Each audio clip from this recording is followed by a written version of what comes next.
Do you feel that your faith actually shapes your work ethic? So I think a huge part of my life is rooted in faith. Is I can do all things through Christ who strengthens me.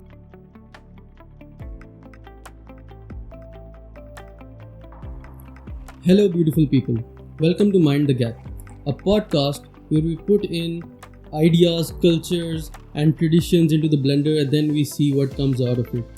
So today we are joined by Miss Shantal Silas, who is basically an architect by trade, but now a content writer by profession.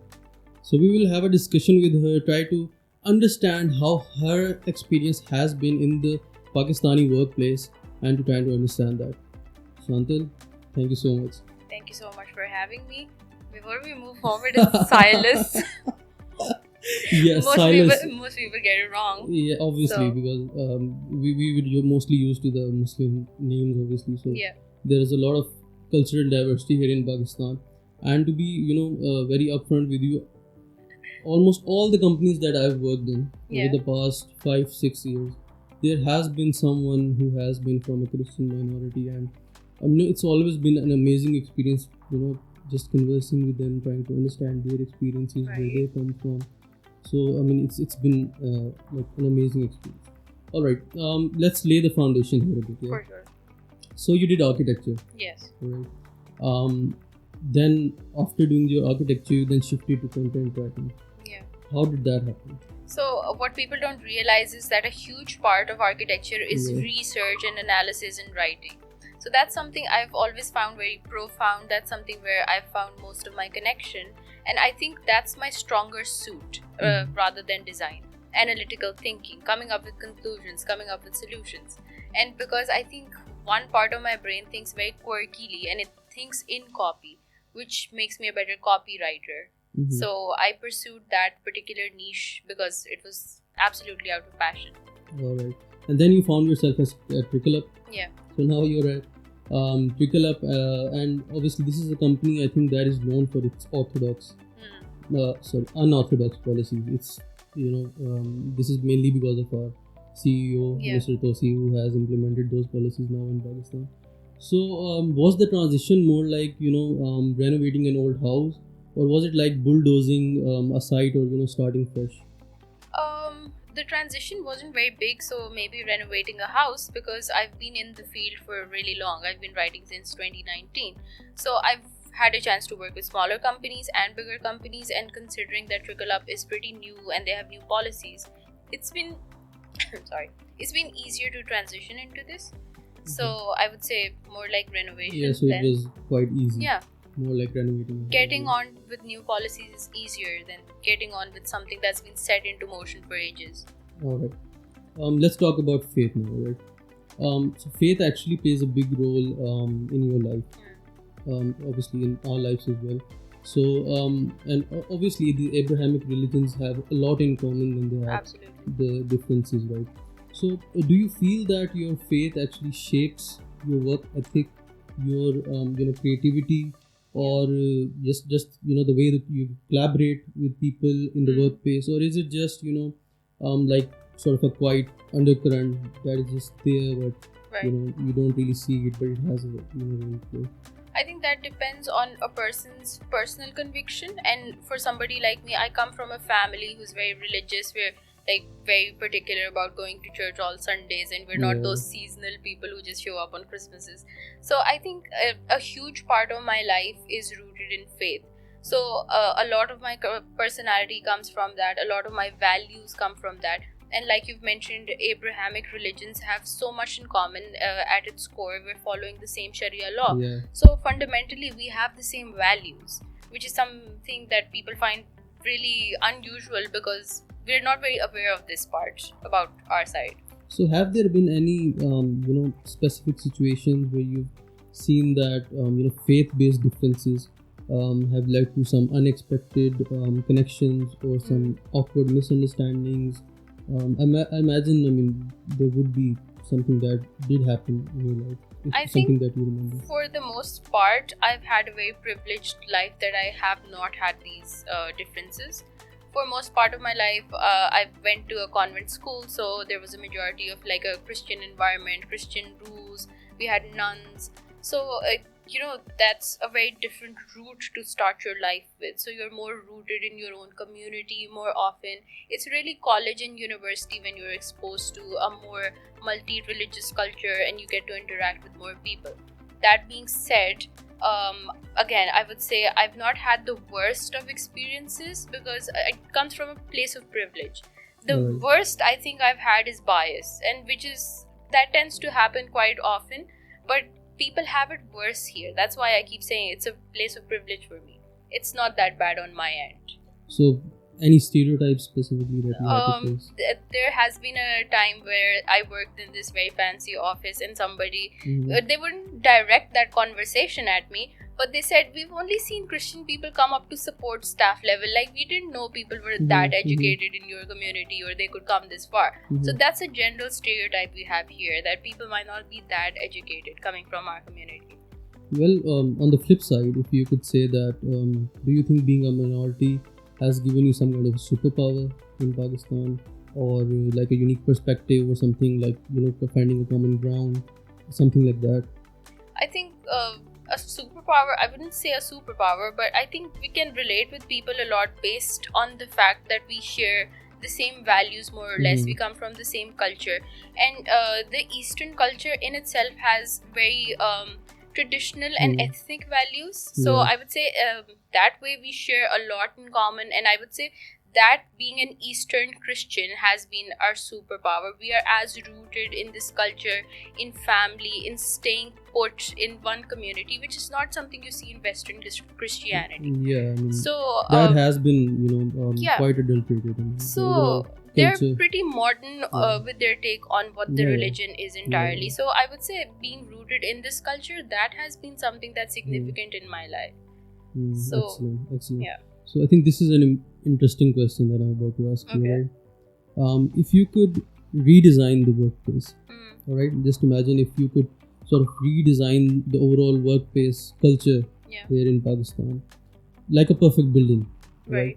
What would that blueprint look like? I'm talking about the ideal workplace. And again, bonus points if there's a rooftop garden over there. I mean, sure, we could have that. We could also have a rooftop swimming pool. And if I'm being very personal, a gaming zone. Yeah. But I think all those things are very personal and fun oriented. Yeah. But maybe a segregated prayer area, that's something we don't think about. For like other religions in general, there's other minorities here in Pakistan, and we don't have like segregated prayer areas for any of them. So maybe that would be a big. Anything else? No. So all the fun stuff. All the fun stuff for sure. Yeah. But that's just the only difference that you see. Yeah, because more or less we're all in like the corporate world, and there's so many like architectural things I could tell you that are fundamental to workspaces lately. Like something as simple as a very dynamic workspace with maybe a movable desk. You could have a standing desk based on your posture. Like we've just discussed this today with the team. We published an article about having like a physical friendly space and not being concised to your seat for 9 hours. So I think Amza Essen was talking about this the other day. Breaks and time to sleep during the work we could hours. Have a break area where everybody could take a nap. So something like that, maybe something very modern. Right. So let's have a fun segment now, alright? Sure. The segment is called the Toolbox Challenge. Right. Alright. So you have to pick one tool, that obviously it's not necessarily anything specific, but something out of your faith, something out of your profession, anything. Okay. And you could choose that in a certain situation, right? I'll give you the situation. So for example, imagine you're working on an impossible project, alright? Right. What tool each of these would you grab to help you out? Okay. Right? Number one, from faith, what's your go-to verse or mantra that helps you sort of stay centered? My go-to verse is something I quoted in our Affirmations Friday reflection, is I can do all things through Christ who strengthens me. It's like I don't have to depend on my own humanness or human ability to achieve something. My strength and my firmness and standing firm in faith comes from the Lord. Excellent. From architecture, one skill that you've learned that applies beyond design? Analytical thinking, coming up with conclusions, understanding human psychology and how people would react to something. Alright. From content writing, from content curation. How do you tell a story in just one line? Less is more. In just one line, you'll say less is more, and then obviously that will implement it throughout the entire life. So you don't have to say more, you have to listen more. Give people something of value. Give people something of value. Yeah. Alright, so this is the last round and probably the most aggressive round, because I term it as the rapid fire round. Sure, let's do it. Alright, so I'll give you some questions. Alright, the rules are no overthinking, just the first thing that pops in your mind. Alright? Right. Alright, let's go. Your favorite building you've ever stepped into? Oh, wow, this requires thinking. Really? Favorite building I stepped into. It's probably all those traditional old buildings from Bahawalpur and Multan. Mm-hmm. So I've had the privilege of visiting there on an architectural trip. Mm-hmm. So it was all very research oriented, and all this is architecture of Pakistan. So that's been a fascinating one. Alright.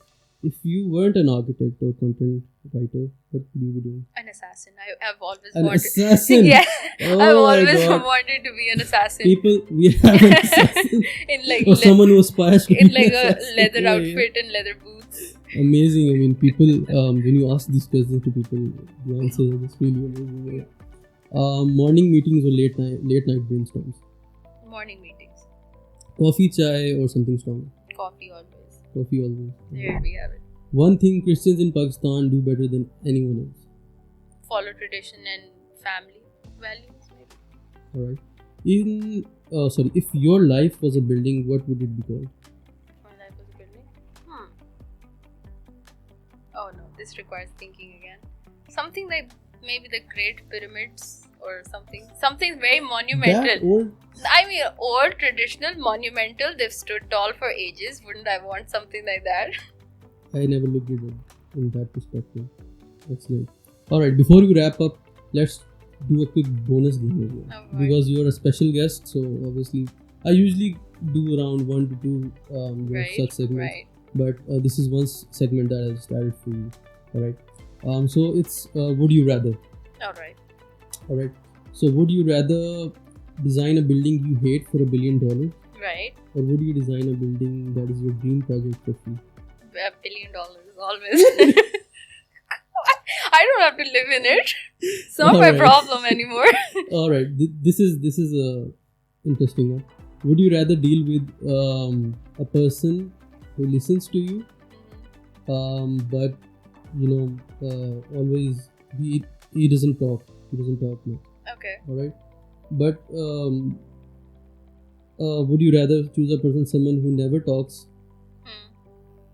but I think I got that wrong. Sorry.